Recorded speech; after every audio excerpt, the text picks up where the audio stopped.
Writing hides in my father's fedora with a feather. My mother's nervous laugh, I inherited it too. A good book I finished reading. Writing hides in the tree-lined path where I walk, as wind-blown leaves kiss my hair. Step aerobics when I don't fall apart. Saturday mornings listening to Soul Train with bacon sizzling and the comfort of home cooked meals or pepperoni pizza on a Friday night. Writing hides with me, scribbling notes in a black and white marble notebook, stories spun from the threads of family tales, and the way my heart races at the sight of him.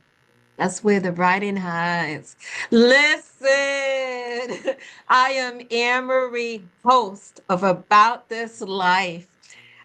We are here. We are here for an extraordinary evening to talk about the gift of poetry.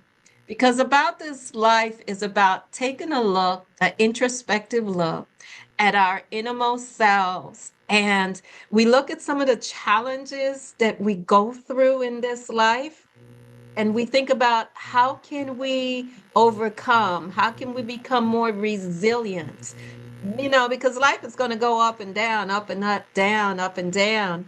And in so doing, guess what? That's a space for poetry. So my guest today is extraordinaire Regie Cabico. Hi, Reggie. Hey, Amory, I'm so happy to be here. We've been wanting to do this. It's finally happening, and I'm really excited to be here, poet to poet, educator to educator. And it's just, um, it's just a gift to have this time. I just want to Okay. just say that, right? So It thank you is a for inviting gift. me. Reggie, you compliment me. You're like my number one cheerleader. So I think it's interesting that you would call me a poet because I don't call me a poet just yet. I'm still working on it, and I am talking to you. Are a bona fide poet, okay? By the way, okay, Mr. TEDx Talk. Mr. What is it? Three times National Grand Slam. Tell us about these accolades, because you are the poet. Well, I really feel that poetry is a self proclamation. Mm-hmm. And I feel it just goes to just picking up the pencil and making that mark. And Okay. I do want to say that even though I may be this bona fide poet, it took me 30 years to produce a book. And so I Mm. do feel that as artists, even as human beings, we sometimes sort of hold back. And I have to ask myself, why did I wait 3 decades for me to produce a book? Why Right. did you So wait 3 decades? that is a good question. I think I waited 3 decades because I did not know what I wanted to put in a book. I don't write poetry to make books. I write poetry so I could perform in front of people. Um, Poetry is not my first love, it is performance and theater. And I look at myself sort of as a singer songwriter, but the poem is just a vehicle to be in front of people. So the reason I waited 30 years is we had something called the pandemic. And I, like Yes. Reggie talked, as we all did a lot of soul searching during Yes. 2020, I said to myself, Reggie, if you do not die, uh, just make a book. Just do it. And I think that there there is always a perfection, s- you know, head in every artist. Um, And so I said, Reggie, this is a book. It's not your greatest work. It's not your lifetime achievement. It is a book of poems. And it's the book that I wrote, A Rabbit in Search of a Rolex, is really about maybe 50 poems that were short meditations.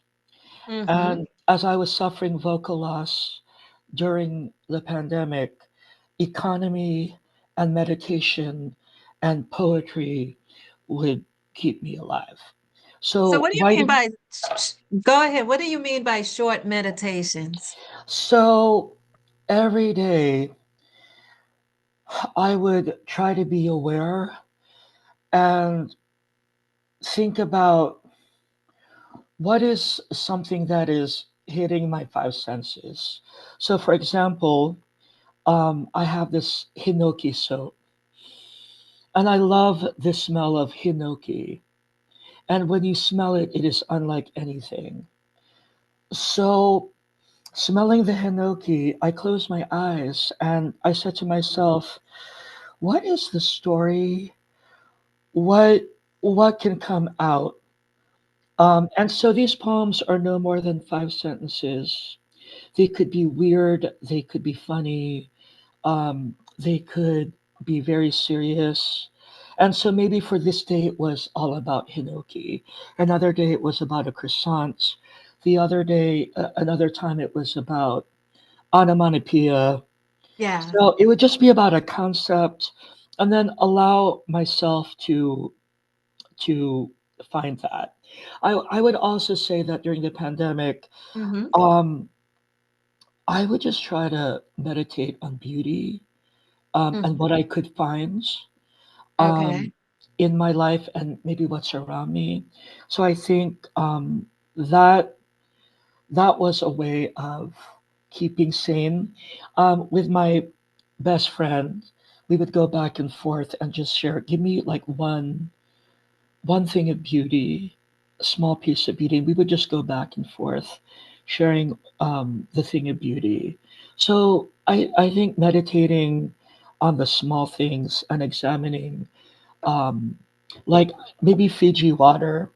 This Mm-hmm. is not, we are not sponsored by Fiji, but I'm looking at Fiji water and I could just close my eyes and just, even looking at this, you can go somewhere, right? And Right. The what waves and the water washing over you, or let the rain kiss you.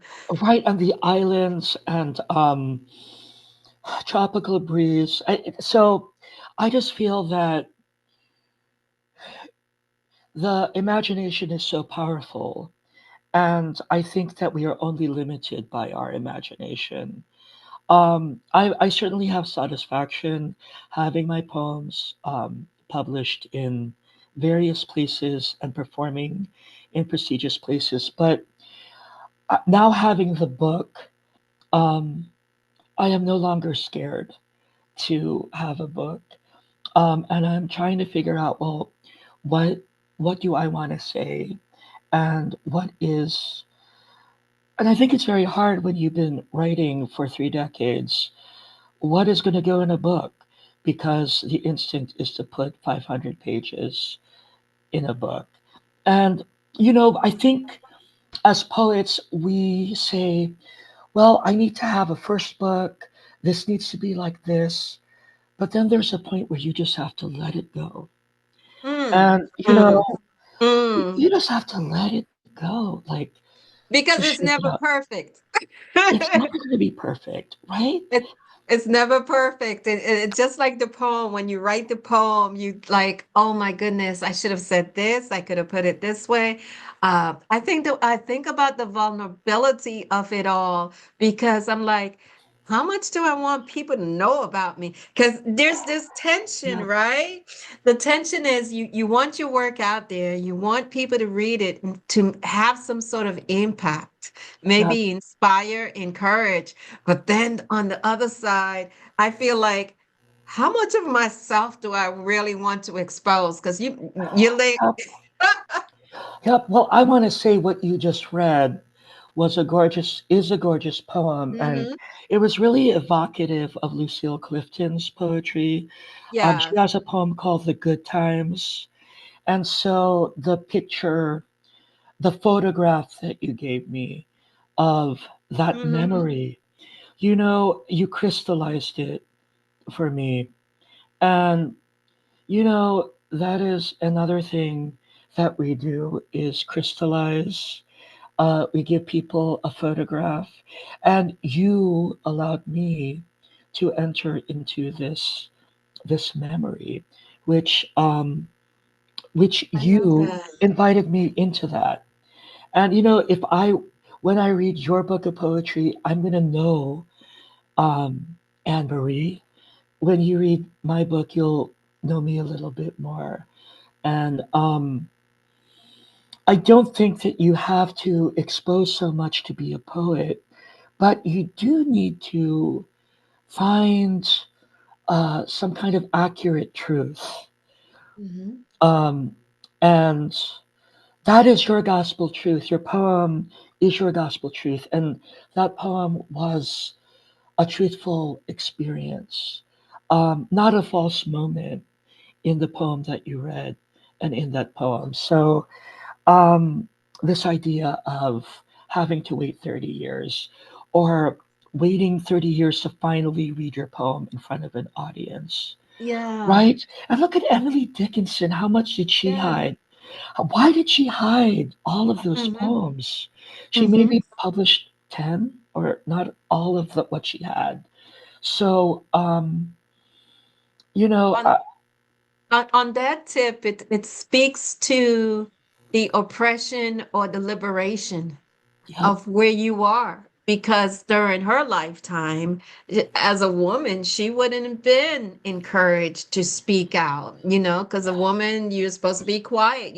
Supposed to be hush hush, yep.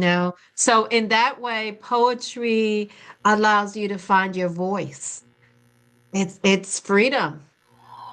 It is freedom, and sometimes you don't even know what you are doing and you write it and you just can't believe that someone enjoyed it. And so a lot of my work is based in the poetry slam genre. And so you work hard to get a 10. You work hard to get a 9.9, a 10. And um, sometimes poems don't work like that, right? Sometimes poems were and you just have to open yourself. And I can't make a poem that's going to have a 10. The Mhm. poems that did well, I didn't think they were going to do well. The poems that I tried to force to get a 10 never got a 10. Right. So the only thing that you can do is have a regular practice of writing and then the surprise about what it comes. Poems are like your babies, and like Yeah. we want our babies to be this, but your baby's just going to be your baby. Your That's just baby's what your gonna have baby. a personality. This baby is doing that. This baby just wants to, you know, stay out in the woods. This poem wants to be everywhere. You And see, you've educated me already, Reggie, because I never thought of it in those terms. Because do you write a poem because you're trying to score and that makes it performative? Or do you write a poem because you want it to have an impact on the people listening? Because there's something that resonates between the writer and the audience. There's a relationship that develops, if even if it's for a moment, right? yeah, but like how let's look at poetry like cooking food. I'm Okay. sure you're a good cook. You come Oh from a good no. line. No? No. I'm the one that you tell bring the paper plates. Okay. Well, it's sort of like it's like But we can cooking. stick with food. We can stick with Right. food. So let's look at poetry as cooking. And we want people to like our dish. And we Yes. try to make the poem with love. And we know when it comes out right and it's so good we surprise ourselves. Mm-hmm. But it's going to be what it's going to be. And like, just because you know how to make it doesn't mean that it's going to be perfect all the time, but we still make it and we try to make it with love and we do the best and we bring it to the table and we want people to like it and maybe it's a hit and maybe it's not. But the fact that we gather together to bring to the table and to celebrate, and that's why I look at tomorrow when our colleagues and our community comes together with poetry, it doesn't really matter what it is. It's like the Olympics. It's really the celebration of culture. It is the celebration of, I'm bringing this to this is my poem. And it's not that this has to be the Amanda Gorman Deluxe poem, but we are celebrating the presence of our truth together, that we are alive, that we are human, when every day we are hiding our humanity because we're at work, because we're observed, because of societal norms. And, Right. you know, so to be fearless um, is probably one of the traits of being a poet or any artist. And it does take courage to really put something, the word down. And you know what it's like as an educator to get someone to write a poem and they're so scared and they can't pick up the pen. Mm-hmm. But it's like, you know, if you ask a student to draw a cat, they're like, oh, I can't draw. But it's like, I didn't say draw a great cat or a realistic cat. You know, if you want to say that this is a cat, then this is your cat.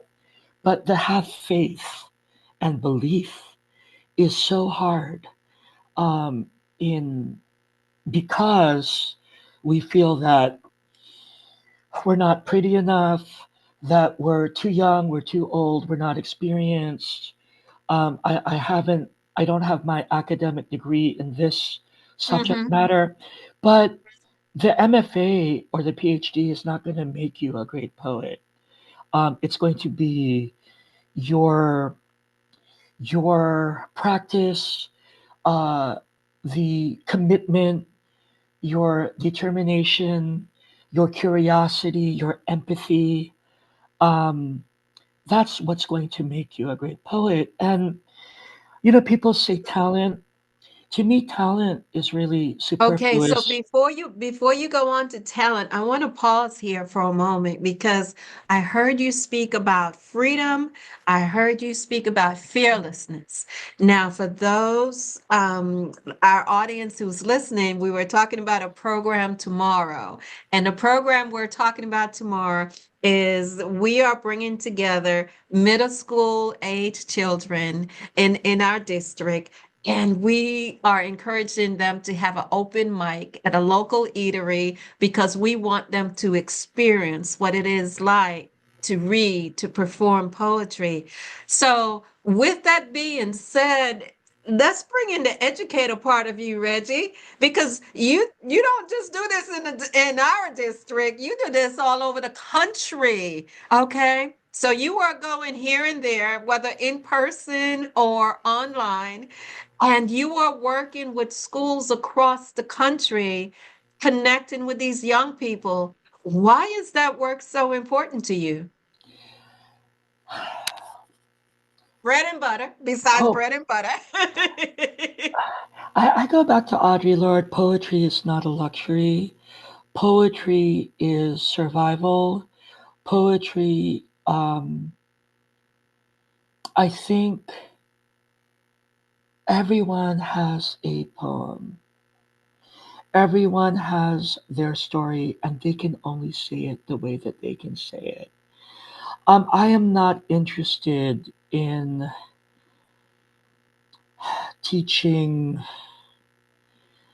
academia. I am more interested in give me the broken, give me the gifted, okay, Yeah. But also, as I say to all my students, and this is, I also teach a population of dementia. And so before they leave the planet, what they will leave behind is their poems. So it is very realistic that I'll be at a senior class and they may not be there next month or next week. But I Mm-hmm. will say, I have their poem and Yes. I can give it to their children. And um, I just think it's important because if you don't tell your own story, then somebody will tell it for you. Mm-hmm. And if we don't practice our freedom of speech while we still have it and we're holding on to it, um, we are not going to, we are Yeah. not going to, we will just be cookie cutters. We are not Yes. going to be, we will not have the beauty of, uh, Our what do I say? essence. The essence. Like we will just have the same cat that looks the same kind of dog that looks the same, right? And I'm not advocating that we need to It, breed it, new it will be species a of gray dogs. world. It will be a gray world with no color and no light Exactly. and Uh, no essence. yes, and no truth. And have you ever seen a poet who comes from a country where they are censored? And that poet of that country can only talk about a tree and they Hmm. can't really talk about what's going on. Um, Yes. I don't want to celebrate that. You know what I mean? Hmm. Because, you know, why do I want to hear something that is safe or neutered or just bland? You know, and I'm not saying that every poem has to be political or electric, but I want to see the multiplicity of your exploration, right? And we're in a time where books are banned, and um, when you ban books, you ban people, you ban dreams, and And so ideas. and Yes. ideas. Hmm. So um, being an educator that teaches poetry means that we can keep the imagination flowing, we can keep the truth flowing, Oh my and gosh. and so Yeah. we have to keep the river of truth clean and flowing and healthy, just like this. I'm going to write that one down. The river of truth. The river of truth, the river of dreams, and poems are dreams. And when you read your poem to me, we dream together. When we storytell, we live in a dream. You opened your dream. You started this with your dream, We and dream together. Oh my gosh. You are a wonder, Reggie. Lead spoken word poetry educator at the Kennedy Center for the Performing Arts. I had the privilege of assisting you as you are guiding teachers in terms of how they can teach their students how to do this. Your TV credits, The Poet Speaks. You've been on HBO Deaf Poetry Jam, NPR Snap Judgment, and TED Talk, as we mentioned before. Oh my goodness. Talk to us a little bit about the Kennedy Center and your relationship there. well, the Kennedy Center has several education wings, and I've had the privilege of serving DC schools, and then also have had the privilege of presenting at several conferences. Um, it's an honor to be working with them because as a high school teenager, I was hired to perform um, at the programs for children and youth. So I got one of my first professional credits at 16. So while I was in high school, I would also do performances. Dick Whittington and his cat. So this was a children's show, and so the Kennedy Center is such a beautiful space to go to. Yeah. And when I was 16, the cast of Les Miserables came. The American cast debuted, and I would sit in the cafeteria and I would just see the Broadway cast members. They didn't hit Broadway yet, but it was just a beautiful space, and I was very fortunate to know that I would be an artist. And I knew that I was young and that I had the opportunity to to find my space and I can be an artist. So I also believe that there are so many young Hmm. people who are trying to get their dream, whether they want to be a Absolutely. poet or a musician or an artist, and it's such a mysterious path. And I want them to know that um, you're going to be what you're going to be, and you're an opera singer because you can do it. And not everyone can do that. So you have to do what you can do. Not what can make the most money, but you've got to follow what you can do.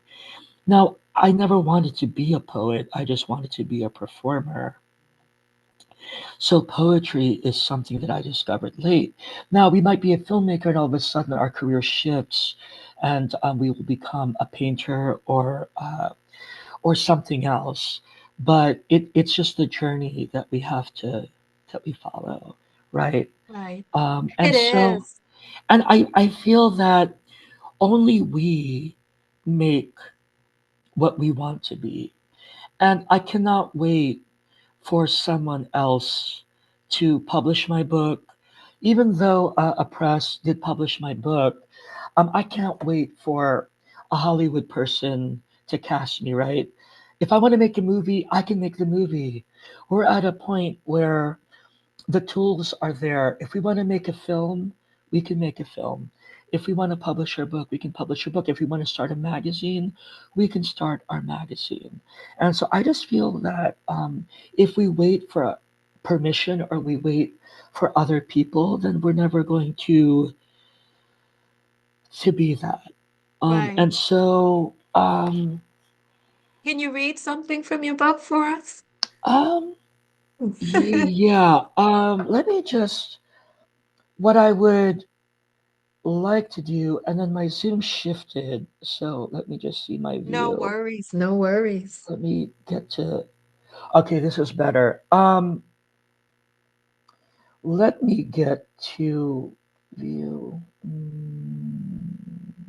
Gallery view. Hide self view. Let me. mm, If I'm just trying to reduce my screen, if I hit this, I don't Hmm. want to. Okay, we're good. Um, what I'm going to read is actually a new poem, and I think for me, this poem is going to appear this month in poets.org, the Academy of American Poets. There is Hmm. something called Poem a Day, and Yes.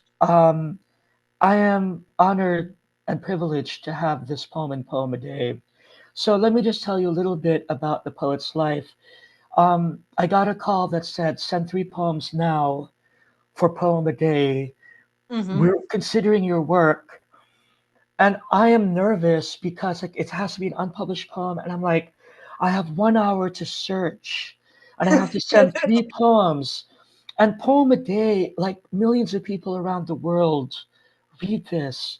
So Yes. here's a poem where perfectionism, this poem cannot suck.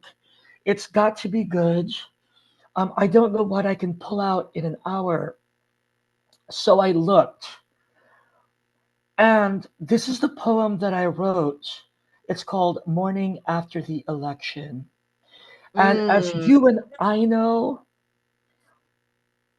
that was waking up to an act of violence. It Yeah. was waking up to sheer speechless, unfathomable, like no words. And I was supposed to teach at a high school, and the teacher texted me and said, "Look, you don't have to come here. If you don't, I totally understand." I said, "No, we're going to go there because we all need to write a poem right now." And so we looked at a poem by a poet, Thomas Focolaro, and the poem was about I can control, I can't control, I can't control, I can't control. Thinking of that structure, this is the poem that came out. And I Okay. want to say that it got accepted. And so it was like, Woohoo! right? So, and that's what we live for. And I'm going to get a little bit of money, but if I'm lucky, it'll pay for my dinner out.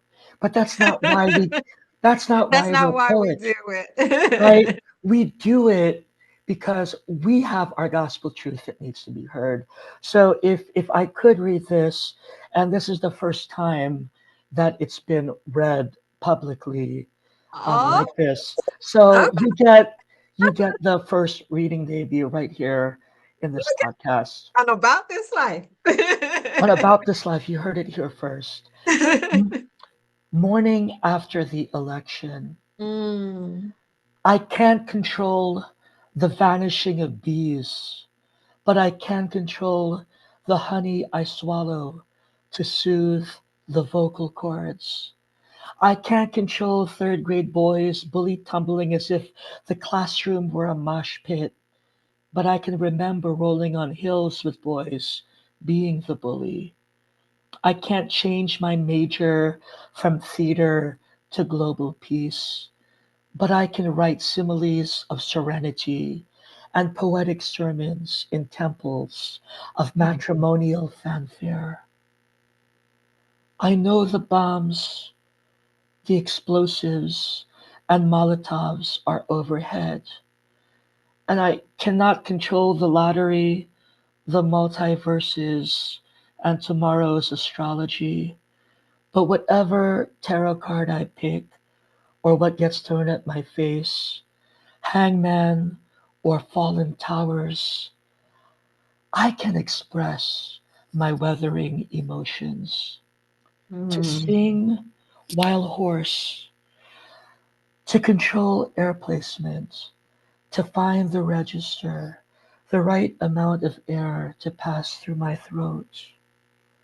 Oh, sing with me the octave between rubble and clouds, blade and honey, ash and mountain.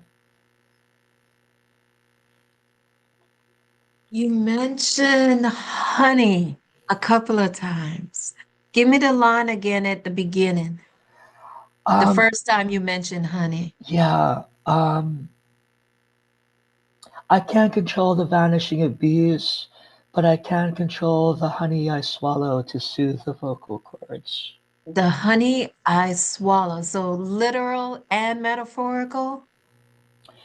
Yeah, you know what? This poem I'm still tinkering with because I don't know that I want to use honey twice. I put honey in the beginning, I put honey at the end. I don't know what else I could say, I but like it. Don't change that. Okay, thank you. because I globbed on to honey. Thank you. And the perfectionist is saying, what else could I say? Could I say syrup? No. Could I say maple? Um, and this is where Reggie let it go. Leave honey twice.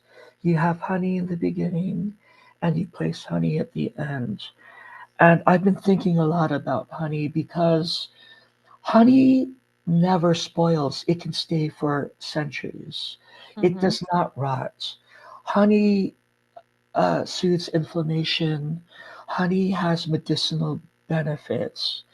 And as we need our voices to protest, to sing, to speak, we need honey. So anyway, this I thought of poem, honey as words as well. Like everything that you just said, also added on to that is like what we say and what comes out of our mouths. We can either speak life or speak discouragement. And what we say in our words become the honey, become the nectar. yeah, and it takes work for that honey because we are gathering experience from Yes. flowers and we are gathering and we need to work together. So at the end, you have rubble, clouds, blade, honey, ash, mountain. And I wanted to play with contrast because we are living in an American society where we are from rubble to clouds, from blade to honey, from ash to mountain. So And we I are would living in throw the in there, dichotomy. go ahead. I'm sorry. I interrupted you. Go Oh ahead. no, so we're living in a world where we are in rubble, finding the clouds, where we are dodging a blade, finding the salve that is honey, that we are choked on the ash, trying to breathe mountain. And so that was really how I felt the morning after the After, election. And let me just say that in any election, this poem would still work because even if the election went the other way, it's we still know that we will still live with the blade. There will still be talons on our heels. There will still be the hound sniffing us. And so the only thing that we have is each other and the poem.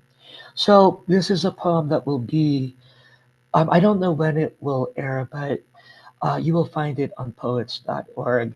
So thank you. This is the first time I got to talk through it. And thank you that I got yeah. to work out, I got to workshop my poem with Anne Marie right Yes. here. Yes, Reggie. And I think about beauty for ashes, Isaiah 61:3. I think about the phoenix rising because in the poem, amidst the rubble, uh, this image of the phoenix just rising up. And as a people, in terms of scripture, God will give us beauty for ashes. So even though we are amidst the ashes and the rubble and the clouds, there is still beauty to be found in it. And that is what poetry is. Poetry is that medium, that conveyor of life, that it speaks to our heart space, and that's how we live.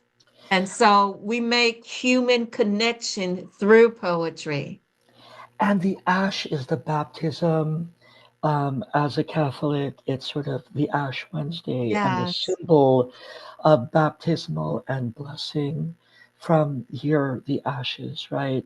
So, correct. you know, we can wear our ashes as a badge of honor and survival. And, I'm also thinking I lived through 9/11. I lived in New York, and there was so much ash around me from Brooklyn. Mm, And so those ashes. So when I think of ash, I'm also thinking of that cataclysmic time in where there's ash, there is a trial, and we must move on. And I remember walking across the bridge covered in ash. And so are we as a result of this election. We are just, walking through the ashes, trying to breathe, but we must keep moving. We you must know, move.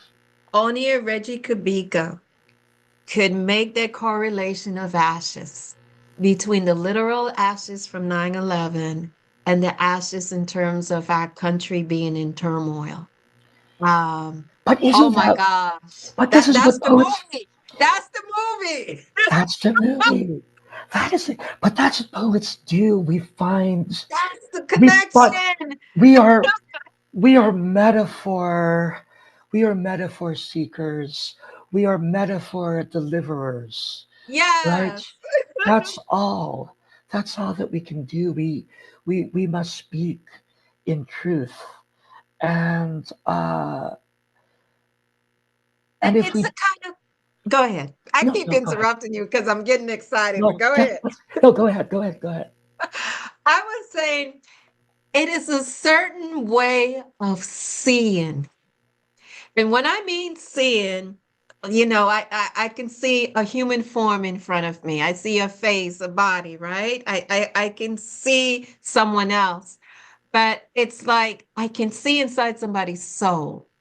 I can see inside somebody's spirit. And when we speak in poetry, it's a way of seeing people. It's a lens of seeing the world. And that's what I get excited about because poetry is all around us. Poetry is the soul food of the mind. Mm-hmm. It is the soul food of existence and breathing, right? So, again, I go back to food because we need food like we need poetry. And it's the good poems. It's that is what we try to cling to. And, whatever poem rocks your world is the poem that you need and what is embracing for you. So, if we don't put poems into the world, um, people cannot catch it, right? So we release the poem in the world. Now, look, this poem will be out in the world, and I don't know who's going to read it, but someone might read this poem and say, that's how I felt, or this made me think about 9/11, or I really thought about um, this divorce that I'm going through. And I feel like my world is split because I'm going through a divorce, and I feel Mm-hmm. like my children and I are split. So I think people will look at this poem and it'll speak to them in a different way. Look, when we write a poem, we put it in a bottle and we toss it into the ocean, and maybe if we're lucky, other people will read it. It'll mean something. They'll share it to someone else. But at that point, that's all we can do is send these blessings out. And I'm never going to meet who is reading it. Maybe at a poetry reading, someone will come up to me and they'll say, "Thank you, I really appreciated that." But and that's why being a poet, we can't really do it for anything else but just that, so that it is a healing thing. And Yes. we just can't do it for Oh my anything but. God. I agree with you 100%. It's healing. And there's a lot of people, a lot of my listeners, for example, we're familiar with tools in the toolbox like journaling, for Mhm. example. Mental health and the emotional wellness is all the rage. And but you might get the advice, okay, let me go ahead and journal and write down my feelings and so on and so forth. When I tell you that writing poetry, can be a magnificent introspective lens of finding your authentic truth, your authentic self. That is the power of this love relationship with words. And Reggie, I don't know about you, but I know I had the misconception that writing poetry is hard. And I had the misconception that, okay, I don't know how to write it. But by your being an educator, you break it down. You poet. I mean, I'm just like, is that what we have to do? This yeah, you make it approachable. It's not hard. It's not, look, cooking shouldn't be hard. Look, if you want to be a French chef, that's going to be hard. But Hmm. look, I say this a little bit about journaling, and this is my thing. I don't necessarily believe in journaling. What I do believe in is recording beauty. And so Mm, documenting beauty, or what did I hear on the metro, or who did I meet today? I do believe in recording, journaling for recording something. I free writing, I'm not necessarily, I would like a little bit of focus. So if I was just, today I would write about Dr. Kim, whose class I went to, who gave me Filipino dessert and who gave me boba tea, and the Filipino students who hugged me. And that's my poem, right? And that wasn't hard. I just told you the details of something that was meaningful. absolutely. But I can also Absolutely. talk about an assault that I had seen, and I can sort of record that and try to maybe not find the beauty in it, but at least to make sense of the hurt and to ascend the pain, um, and to process what has just happened. So, again, I say Yeah, poetry is intense feeling plus picture. So maybe we write from a place of hurt, or a place of infatuation, or a place of bliss, or a place of confusion, or a place of loss. But at least there is an intensity, and it is the feeling that guides you, and you can't stop what you're going to say if you let yourself run with it. And I feel people are just afraid to sort of run with it. And I was afraid to write a poem a day. It is only in my recent years, because there is a practice called 30 for 30, like in the month of April, everyone will write a poem a day. And I used to scoff at that and say, well, that's not my process. But then I realized, Emery, it is just a poem a day. It's not a perfect poem. It's not a sonnet. A poem can just be a little sentence. I feel like a moonlit sofa. If that's my poem, that's my poem. That was hmm my practice. That was my truth for the day, right? We can't all have a Thanksgiving dinner every night.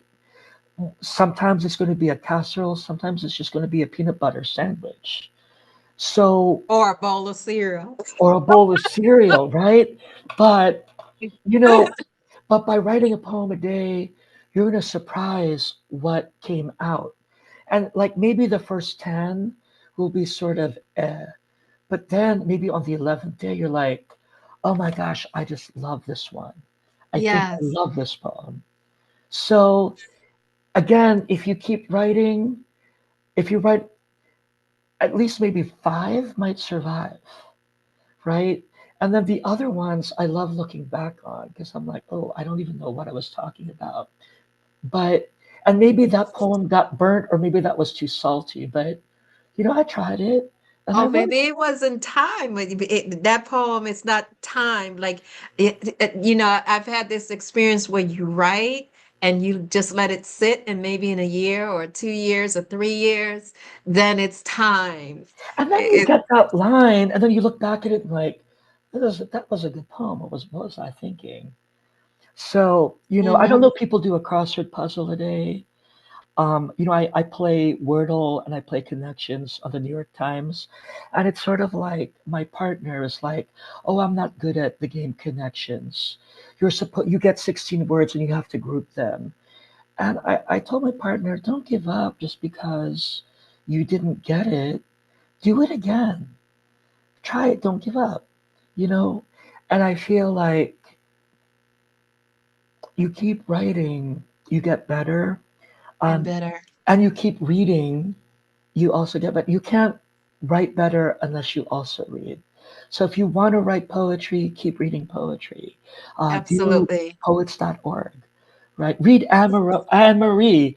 Ask her to share some of her poems because um, you made me want to share a poem um, based on your first poem. So thank you.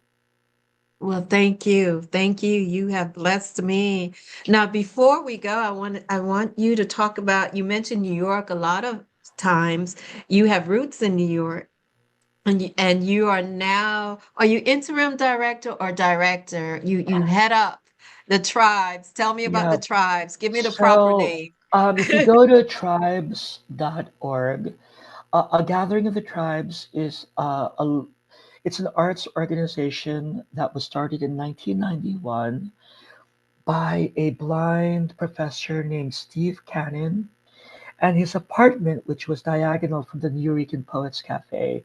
His apartment was a hub for artists, writers. Uh, you would see all types of East Village, downtown Alphabet City humanity. Mhm. You would see all of these characters that would come together who would read poems and they would workshop them.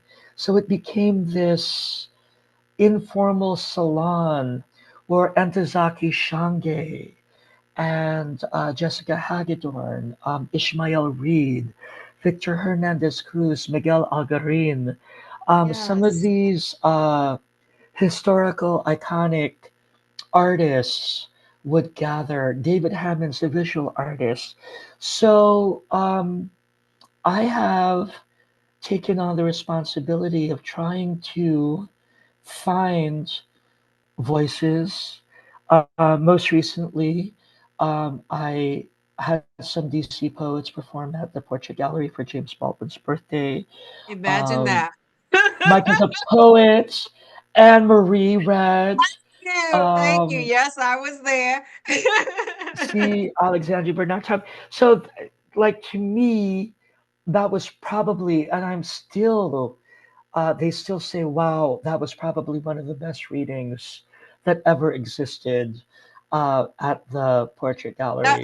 I need to interrupt you on this part because I need to give you your roses for this because that really was the inauguration or the birth of my dipping my toe. It's one thing to read your poems like amongst friends, but to be out there in public like that, it was a joy.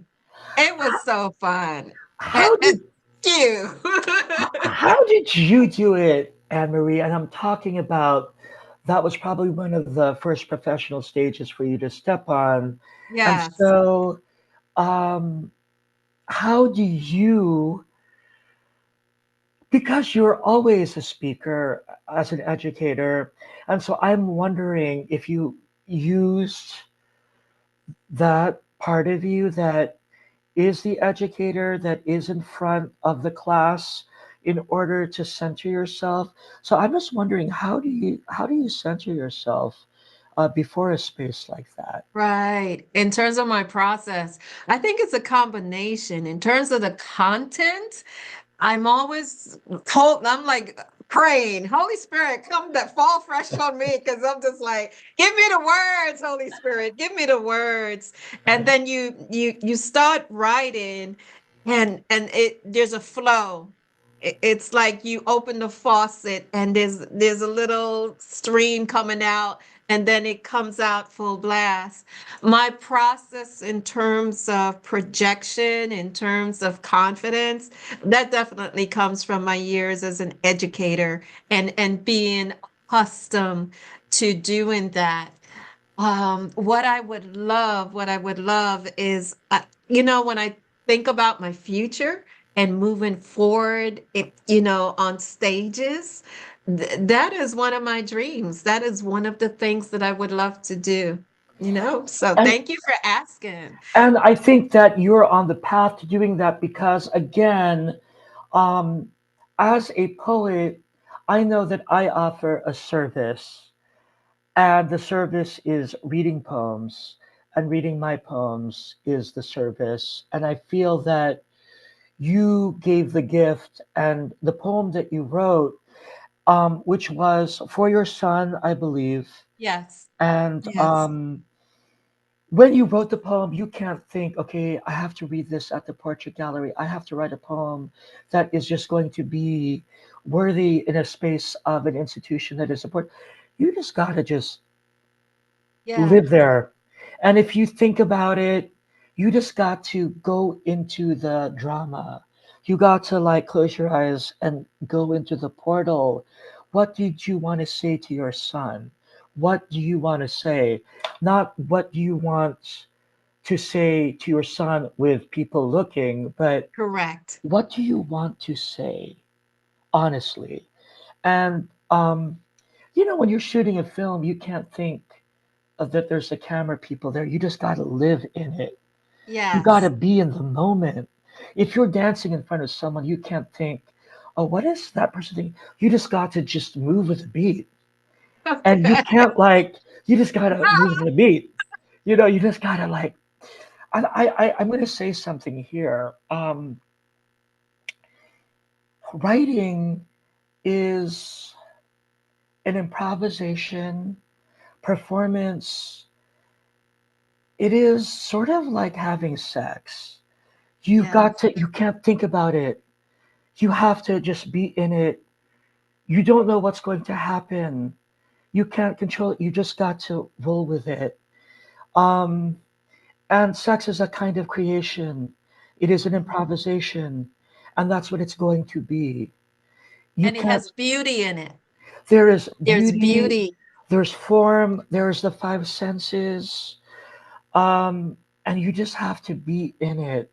So I say it not to be crude, but really because it is private, and you have to channel that, right? And to relive what you felt when you wrote the poem in front of Yes. strangers is where the courage comes. Yes. But you have to believe that the message is bigger than your own fear and your own ego. And so I think that that's something to Yes. think about for all of us who are trying to create or trying to make something. Um, and humility is a big part of that. Cheryl Wood, she's a woman extraordinaire. She's a speaker herself and doing wonderful things in terms of mentoring and showing other people how to make it in the business, okay? How to be entrepreneurs. And one of the things that she said that stuck with me is that it's about you, but it's not for you. That is good. It's about you, but it's not for you.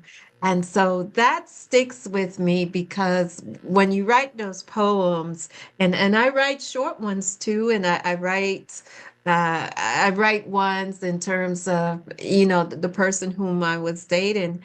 And it's like it's about me, but it's larger than that because there's an essence, your essence comes out.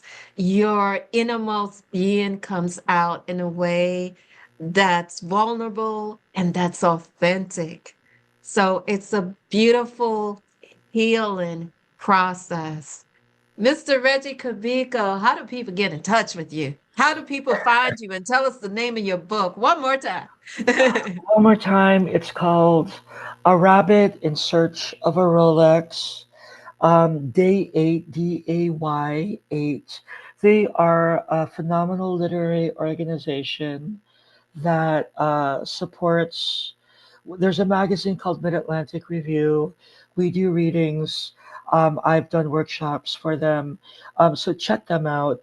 Uh, Regie Guy on Instagram, REGIEGUI, if you want to send a message. Um, So, yes. Amazing, amazing. You are an educator. So for our educators out there that want to see you and have and work with you, oh my goodness, your kids, whomever you teach, they're in for a treat. And you work with seniors as well, because I heard you say dementia. And I would love to see this art form just revitalized because it has so much power, and it's been given a bad rap in the years past, but it's a thing of beauty. So thank you for being my guest and being my guest. And in terms of on About This Life, where we are changing our lives one day at a time, you can find me on aboutthislife.podbean.com. I'd love for you to join me. I'd love for you to share this episode, and I would love for you to subscribe. So let's make this go viral. Thank you so much for being my guest, Mr. Reggie. Thank you. Absolutely.